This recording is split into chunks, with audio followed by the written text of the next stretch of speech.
에코BM도 거의 이익 증가율이 20배 정도 났어요. 근데 주가 10배 오른 거는 아무것도 아니고요. 중요한 거는 언제 팔아요? 이런 데 보면은 팔 기회는 분명히 있어요. 그때 꼭 파셔야 되는데 어떤 기업도 마찬가지입니다. 이익은 사상 최고치 났다고 기사에 나오는데 주가 반토막 나고 있는 것들이 많아요. 그게 왜 그러냐면은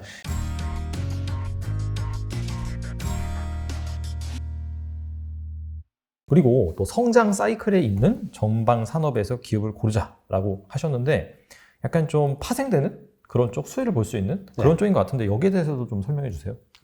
성장 사이클은 네. 이미 뭐 이제 쭉 얘기가 나왔던 것 같아요. 그러니까 성장 사이클 얘기를 하면은 신성장 뭐 이렇게 얘기하면은 보통 무슨 또 뭐 메타버스나 뭐 대규모 하이테크 뭐 이런 거 얘기하는 건가 이렇게 보실 수도 있는데 성장이라는 거는 사실은 또 예를 들으시는 게 빠를 거예요. 아마 되게 그 과거에 큰 텐베거들이 어디서 나왔는지 한번 이제 복기를 해보면은 2015, 16, 17년에 그 화장품 섹터에서 중국에 그런 게 있었고 바이오시밀러가 또 다 주가 10배씩 오른 그 사이클들이 있었잖아요. 근데 이제 여러분들이 좀 이렇게 잘 기억이 안 나실 텐데 편의점도 그렇게 올랐어요. 편의점 맞아요. 엄청 올랐어요. GS 리테일 5배 올랐어요. 맞아요. 2015, 16년에. 근데 그것도 성장이라는 거예요. 뭐냐면은 다니다가 편의점이 생겨요. 근데 뭐 사실은 500m 단위로 뭐 또 1km 단위로 있었는데 보니까 막 200m 단위로 뭐 널린 거예요. 점점점 널려져. 근데 저희가 그렇게만 보고서 투자하지 않잖아요. 기업들이 뭘 얘기하나 기사들도 보잖아요. 그럼 기사 보면 다 나와 있어요. 올해 300개인데 내년에 500개 늘리겠다. 그래서 2000개 깔겠다. 나와요. 그거는 답안지 다 준 거거든요. 그런데 딱 보니까 편의점이 보니까 아직은 그렇게 많지 않아. 그랬을 때는 조금만 관심을 갖고 있으면은 야 이거 편의점 되는구나 라고 알 수가 있습니다. 네. 뭐 기업 가서 방문해가지고 다 물어보지 않아도 스크립트만 봐도 알 수가 있어요. 그런 게 FNF에서도 나왔어요. 그러니까 FNF가 주가가 다른 의류회사들 다 빠졌을 때 혼자 막 5배 올랐잖아요. 그 이유가 MLB라는 미국 메이저리그 베이스볼 브랜드를 받아다가 중국에서 런치를 했는데 이게 폭발적인 얘기인 거죠. 또 기사에 다 나와 있어요. 막 중국 애들 줄 서서 한다. 그랬더니 이제 매장 10개 열었고 상해 열고 북경 열고 했는데 회사가 발표를 해요. 100개. 내년에 500개까지 늘겠다. 그래서 지금 500개 됐어요. 한 1000개까지 갈 거는 같아요. 그러니까 그 사이클을 100개에서 500개 가는 사이클이면은 성장률이 400%잖아요. 그러니까 주가가 똑같이 그 기울기로 올라가잖아요. 근데 이게 어려운 거냐? 조금 관심 갖고 막 이렇게 파면은 알 수가 있어요. 그게 아까 증설이랑 똑같은 개념이기도 해요. 증설이 꼭 공장 짓고 뭐 캐파 때려 붓고 기계 장치 넣고 이런 것만 증설이 아니죠. 예를 들면은 이제 우리가 잘 아는 JYP나 뭐 하이브나 이런 기업에서 뭐 누가 데뷔하고 공연 횟수가 작년에 2회였는데 올해 10회다 이러면은 그것도 비슷한 개념이죠. 그런 성장 사이클이 계속 온다는 거고 이게 꼭 신성장 이렇게 아니라도 성장 기업을 조기에 발견할 수 있고 내가 관심 갖고 잘하는 기업에서 해야 돼요. 그렇게 하면은 충분히 기관 투자가 아니더라도 충분히 수익 많이 낼 수 있습니다. 알겠습니다. 그러면은 미래 눈여겨볼 만한 성장 산업 4개에 대해서도 말씀해 주셨는데 이거는 뭔가요? 성장 산업은 이제 제가 뭐 지금 와 있는 것도 있고 앞으로 이제 기대하고 있는 것도 있는데 지금 이제 손에 잡히는 거는 지금처럼 경기가 안 좋을 때는 반드시 매출하고 이익이 나와야지 성장 산업도 안전하지 않습니까? 그렇죠. 그래서 먼저 지금 2차 전지 또 뒤에 주문 없으면 지금 말씀드릴까요? 네, 지금 말씀드릴게요. 네. 2차 전지 같은 경우는 최근에 뭐 신고가 나가지고 제가 말씀드리는 게 아니고요. 저희 과거 인터뷰 보시면은 1년 전, 6개월 전 계속 항상 탑픽의 2차 전지 소재는 항상 말씀을 이제 드렸다고 지금도 또 그냥 똑같이 말씀드리는 거예요. 그러니까 답지 보고서 얘기하는 게 그게 아니고요. 여기서 더 못 올라가면 또 얘기할 수도 없잖아요. 근데 그 부분에서는 제가 앞에서 계속 말씀드렸던 증설이 있죠. 그것도 2배 증설이 아니에요. 4배씩 증설을 하고 4배에서 5배씩 증설하는데 거기에 대해 의심할 수도 있잖아요. 증설하다가 안 사가면 어떡하지? 그렇죠. 근데 사가는 애들이 다 세계 1, 2, 3등이 다 사가니까 테슬라, 뭐 GM4도 폭스바겐이 다 사가잖아요. 그리고 뭐 LG 에너지 솔루션, SK온, SDI 이런 기업들이 다 주문을 넣은 거고 LNF도 많이 올라가는 이유가 7조짜리 오더가 새로 나오고 2년간. 에코프로 BM 같은 경우는 15조 수주를 받아놓고 15조 수주를 받았는데 딱 매출을 봐봐. 그러면 1조 얼마예요 지금? 네. 그러면 15조는 매출의 인식이 되겠구나라는 게 되잖아요. 근데 다 알고 있으면 거기서 더 못 올라가요. 근데 뒤에 수주가 또 계속 나와요. 나올 것도 있습니다. 그러니까 이렇게 되면서 계속 올라가요. 근데 이제 두 가지의 실수를 하시는 게 뭐냐면은 차트 보고 이거 너무 많이 올랐어. 또는 좋아, 내가 살라고 딱 봤는데 야 밸류에이션 50배잖아. 지금 뭐 하는 거야? 이러실 수가 있어요. 근데 제가 이제 밸류에 대한 말씀드릴 기회가 있으면 모르겠는데 50배, 60배 이거 보시면 안 됩니다. 이게 보시면 안 되고요. 이익 증가율이 얼마인지를 더 보시는 게 중요한데 작년에 사실 한 10배 정도 올랐거든요. 네. LNF가 네네. 바닥에서부터 따지면. 네. 근데 이익 같은 경우는 10배 훨씬 이상이 늘어났어요. 아. 네. 적자 났다가 이러니까 이제 LNF는 좀 빼고 에코프로 BM. 네. 에코프로 BM도 거의 이익 증가율이 20배 정도 났어요. 근데 주가 10배 오른 거는 아무것도 아니고요. 지금 PR이 높아도 3년 뒤에 PR을 보셔야 돼요. 그거는 제가 텔픈턴에서 말씀드렸던 성장 가치. 네. 지금 비싼데 3년 뒤에 싼 것들은 지금 사야 되는 거잖아요. 그렇게 봤을 때는 이 사이클이 한 3년은 더 가는 사이클이기 때문에 아직도 늦지 않았다. 혹시 악재가 나와서 뭐 중국의 LFP 반도체 그거 나왔을 네, 때 맞아요. 폭락하고 그랬잖아요. 그때 네. 저희 막 샀어요. 근데 그런 노이즈 나올 때 또 사실 수 있는 기회라고 생각을 해요. 그래서 저희가 종목 추천을 드리는 건 아니고 저희 네. 못하게 돼 있으니까 네. 그거보다는 업종을 볼 때 이렇게 보시라. 그리고 자 중요한 거는 그러면 중소리 뭐 둔화될 때 언제 팔아요? 이런 데 보면은 팔 기회는 분명히 있어요. 그때 꼭 파셔야 되는데 지금은 절대 아니고 올해 저희가 집계를 해보니까 올해 전년 대비 60%가 캐파가 늘어나고요. 내년에도 60%가 늘어나요. 그 다음에 이제 세 번째 년도에는 워낙 그 속도가 있으니까 한 20%대로 떨어지긴 하는데 그 다음에 또 늘어나요. 그러니까 이제 3년 뒤에 한 3배 정도 증설되는 거거든요. 그러니까 한 2년쯤 뒤에 이익 증가율입니다. 이익이 절대 레벨이 아니라 증가율이 네. 지금 100% 증가하다가 20-30% 증가로 바뀌잖아요. 네. 그때 다 파셔야죠. 그렇게 이제 잡아야 되고 그때는 아직 멀었습니다. 네. 네. 그러니까 이게 확실히 뭔가 이제 뭐 수치적으로 찍히는 뭐 PR 밸류에이션 이런 것보다도 뭔가 이 성장이 약간 둔화되는 그런 시점? 그런 예. 시점이 이제 매도 타이밍이다. 그렇게 예. 보시는 거잖아요. 예. 그래서 이게 뭐 매도의 조건에 대해서도 이제 더 나중에 자세히 말씀드리겠지만 어떤 기업도 마찬가지입니다. 이익은 사상 최고치 났다고 기사에 나오는데 주가 반토막 나고 있는 것들이 많아요. 그게 왜 그러냐면은 이익률이 증가할 때 PR이 50배, 60배 주다가 이익률이 20%로 둔화되면은 한 20배밖에 못 주거든요. 그러면은 반토막이잖아요. 그렇죠. 맞아요. 근데 그 순간이 언제 오거든요. 그래서 이제 그거는 그 정도 말씀드리고, 네. 그 다음에 다른 산업, 2차 전지 다 아는데 왜 그거 또 얘기하냐 이럴 수 있으실 것 같아서, 네. 그 다음은 이제 우리나라에는 없지만 클라우드 산업도, 미국에서 클라우드 산업도 이제 독과점적이잖아요. 네네. 상위 3개사가 시장 80% 갖고 있고요. 중국 업체들은 자기들 리그니까 상관이 없고요. 그런데 이제 지금도 매출 50%씩 늘고 있습니다. 근데 이게 그러면은 이제 생각을 해보는 거죠. 이게 지금 이게 계속 둔화될까? 지금 서버 DRAM 좋다는데 나빠질까? 근데 제가 계산해 보니까 하루에 유튜브가 몇 개 올라오는지 혹시 많이 하시니까 전 세계적으로 전혀 계산 안 해봤습니다. 제가 이제 액티브하게 움직이는 계정들만 하니까 3,700만 개라고 그러더라고요. 유튜브에서 와. 얘기하는 게 전 세계. 와. 전 세계.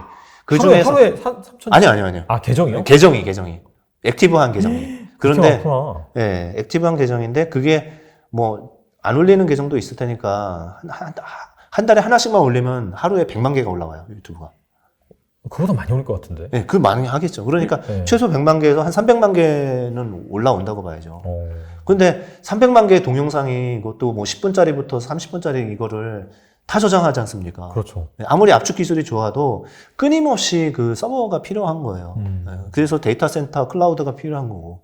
이게 그래서 성장률이 계속 유지가 되는데 성장률이 유지가 되는 기업은 물론 이제 다 알고 있는 아마존, 구글, 뭐 마이크로소프트 이런 회사들이잖아요. 그렇죠. 네.